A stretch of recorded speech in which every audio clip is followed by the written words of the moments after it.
पाहूया तो कशा प्रकारचा पवित्रा घेतोय हे बघणं उत्सुकतेचं असणार आहे. यावेळेस मात्र पहिला चेंडू ओव्हरपीच चेंडू आणि ओव्हरपीच चेंडूवरती जबरदस्त गळाघाती प्रहार चेंडू सीमारेषेच्या पुढे पहिल्या चेंडूवरती त्यानं जबरदस्त गळाघाती प्रहार केला. पुन्हा एक वार चेंडू भिरकावलाय.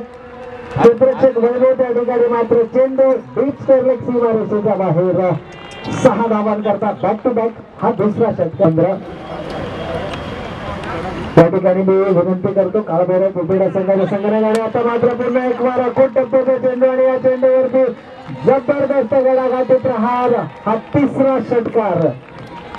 आणि निश्चितच हे षटक चालू सामन्यामध्ये एक विकेट जरूर मिळाला. ऑनसाइडच्या दिशेने चेंडू भिरकावलाय. कोणताही क्षेत्ररक्षक त्या ठिकाणी नाहीये. चेंडू जातोय तर फाईन सीमारेषेच्या बाहेर 4 धावांकरता या सामन्यावरती वर्चस्व गाजवतोय तर फलंदाज म्हणजे. आता मात्र खराब चेंडू आणि या चेंडूवरती जबरदस्त गळाघाती प्रहार चेंडू सीमारेषेच्या बाहेर 6 धावांकरता आणि या